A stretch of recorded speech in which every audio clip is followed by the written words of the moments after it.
Hi lovelies, welcome to another episode of our banga soup. So in today's video I want to show you how I made this delicious catfish banga soup. This is going to be interesting, guys, because it's quite different from what we've made so far. So to see how I make this my banga mesh, you can check this video, how to make banga soup, or you still see another method on this other video, banga soup and oha leaf. So you see different method of how to extract the banga juice, okay, from that banga fruit. Very simple. So let's go ahead with our prepping. So after adding my banga mesh, I'll bring it to boil, before adding the fish. This way kind of add more flavor to the fish. As you drop it in, it will start cooking immediately.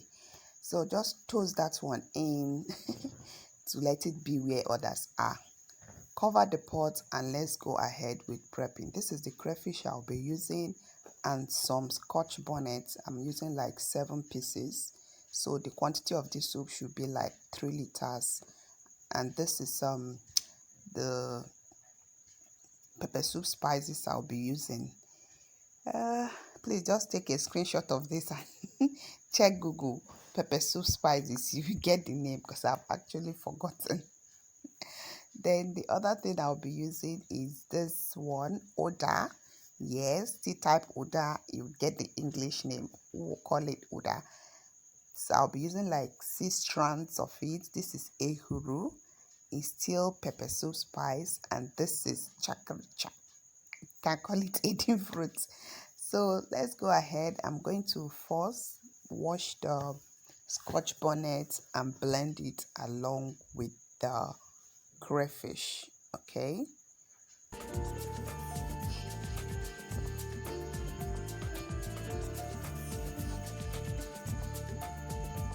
So this soup is going to take a shape of, let me say, pepper soup aroma. Yes, because I want it to smell like pepper soup. The fish will just taste as if you made pepper soup, but you're actually eating banga soup. So that is what makes this food so special. So as soon as I'm done blending, I want to kind of introduce it into my soup.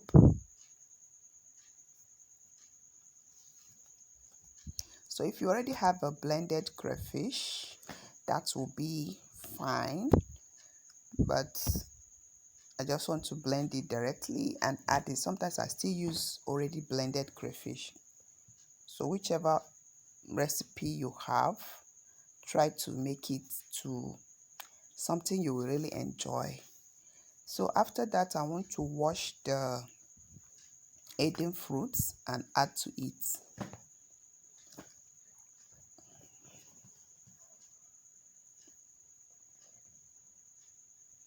So guys, immediately you add the fish, you kind of start adding every other ingredient you want to use.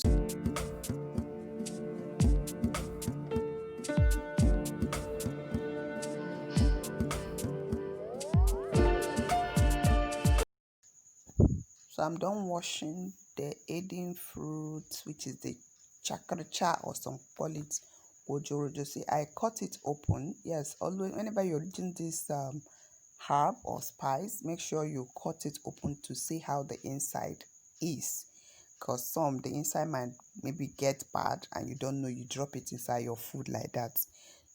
You'll be eating what you don't intend to eat. So cut it open and use. So I'll be using just 2 nuts from this pepper soup spice and the other ehuru like 3.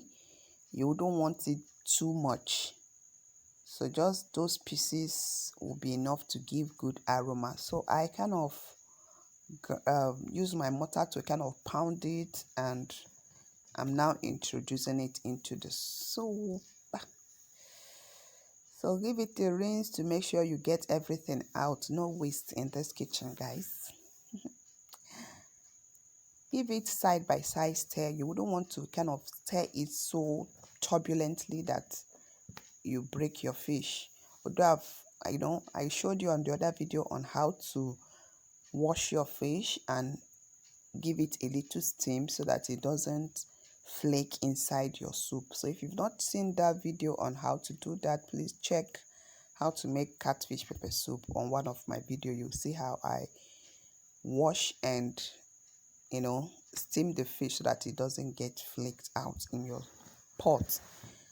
My scent leaf now is what I'll be getting ready. So I have introduced all the herbs or the recipe or the ingredients I'll be using inside the soup, and they are cooking. So while they are cooking, you get the scent leaf ready, because that's what will actually come in last. So I usually use like my finger full to measure the quantity I'll be using, not a handful. Just, you see how I kind of grip it there? That gives me the idea of if it is enough or not. So properly washed and sliced into moderate pieces. This food is actually very fast to make. Now that I introduce this nchang, or you call it scent leaf, the soup is actually done.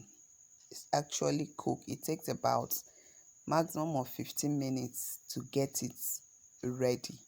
So immediately I introduce it, let it steam for like 30 seconds before giving it a stir. And like I mentioned, you don't want to kind of forcefully stir the fish. You still want to give it a side by side stir to make sure that the fishes are still in shape. The feet. So this is very flavorful and aromacious. Aromacious, yes. Because it smells like pepper soup and it just tastes great. If you've not tried it, you can, give it a try and let me know in the comment section how it came out. So this is it, guys. We are all done cooking, just very fast. I like using 2 spoons to still dish it out because I don't want it to flake out. I just want everything to still be in shape. So taking them out to take my thumbnail.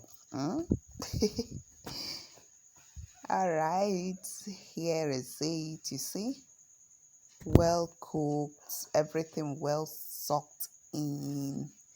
The fish took a good amount of the spices introduced to it, and that is so beautiful.